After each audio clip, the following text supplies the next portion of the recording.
Here we are at my favorite waterfall in Iceland once again, Skogafoss, and it's around the town of Skogar. Skogafoss, Foss means waterfall. You could get some Icelandic glacier water from this waterfall. You could get the Icelandic glacier water from any number of other falls around the country as well. Water is very important for human existence. It's very important for life. It's very important for our ecosystem.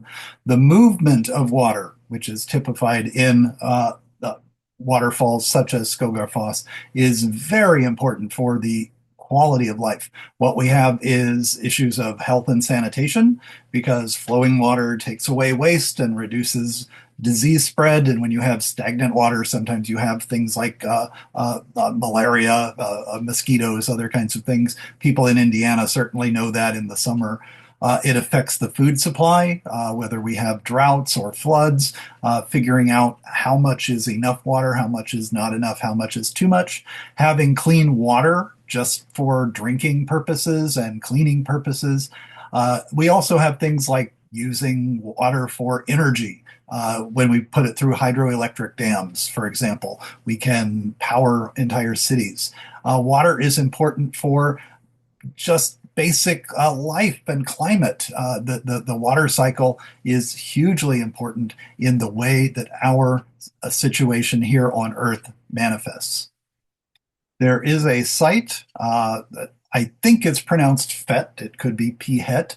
Is from Colorado University, colorado.edu. And what they do at this site is they have different kinds of simulations that we can use. So I'm going to show you one of those right now. So as you can see here, we have a lot of moving parts on this page. So what I'm going to do is press this button down here to reset. We can have different tanks of different sizes and different fluids even, and figure out what's happening on Mars and on Jupiter, as you see down here in the lower right-hand corner. We can measure things in metric or English or atmospheres. But here's one of the things I want to show. If you take this pressure gauge here and move it down, notice the further down into the water, the pressure rises until we get to the very bottom. Then it can't measure anything because we're at rock bottom. That does not mean there's no pressure on the bottom. That just means the gauge has gone too far down. But notice if we move it out of the water entirely, we still have some pressure. If we do pressures, there's one atmospheric pressure. We talk about barometric pressure for this. Or if we talk about it in English terms, it's 14.7 pounds per square inch. And that's actually what's pushing down on you right now as you sit here watching this video. Think about how many inches are on the top of your head and your shoulders. You're actually lifting hundreds of pounds all the time, and you didn't know it. But here's what I want to show you. And it relates to the waterfall Skogafoss, because there is a legend at the bottom of Skogafoss. There is a treasure, and no one's gotten down there to see it. If we drain all the water out of the tank, notice our pressure goes up just a tiny bit until we get to the bottom. That's atmospheric pressure. There's actually a little more atmospheric pressure on you at the bottom of your swimming pool than there is at the top of your swimming pool. But if we were to fill this tank up with water, notice what happens. The pressure increases and increases and increases. Well, how do we know what amount of water has been put in here? Well, we can turn on our ruler, we can turn on our grids, and we can move the ruler around. The grid is sort of stuck here.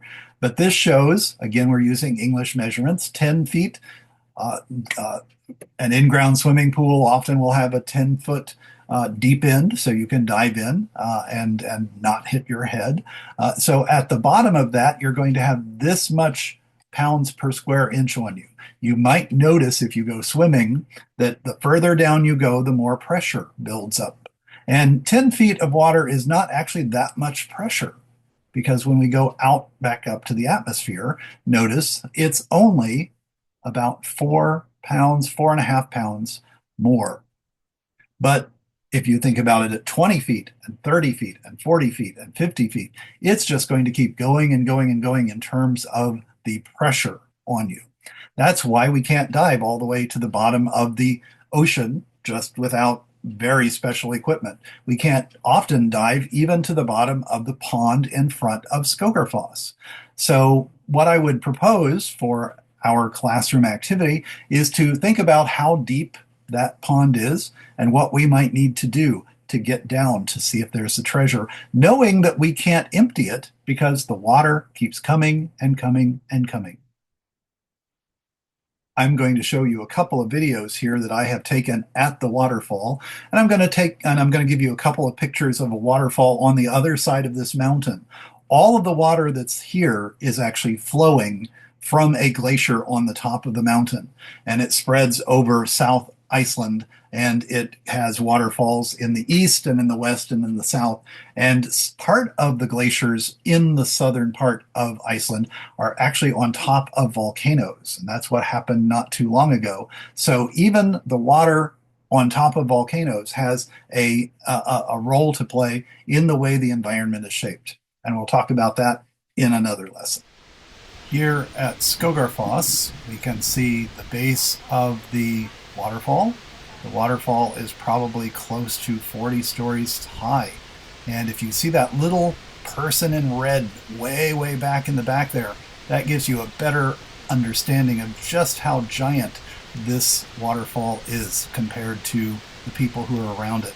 I would venture close, but not too close, because this is a very powerful flow. So trying to get to the bottom of this is a problem if you're going to try to get that treasure that's down below. This is a waterfall that can freeze over completely in the winter, but for most of the year it is flowing as the glacier itself is melting. But the glacier replenishes as water, new ice, new snow, and new rain fall on top of the glacier. So this is one of the larger glaciers and one of the larger waterfalls. Notice all the wildlife that's around, birds and other animals, and we see lots of greenery. Don't think of greenery when we're thinking of Iceland, but this is an important part. Here's the same waterfall in the winter time, and again, you can see I'm quite a distance. You can see some people are very close up, and it's very freezing at this time of year, because the water is almost at the freezing point. And when it gets on you, as you're standing there and getting soaked in the water, it then becomes something that is turning you into an ice person. So in some ways, this might be like a Game of Thrones kind of event. This is on the other side of the mountain from Skogarfoss. It's Seljandafoss. And if you look, it's also a very tall one, probably about 30 stories high. Notice people are walking behind the waterfall here. It falls out at a distance. And this pond that is being replenished flows into the sea. And in the right light, it becomes a rainbow generator. So truly magnificent scenery in Iceland.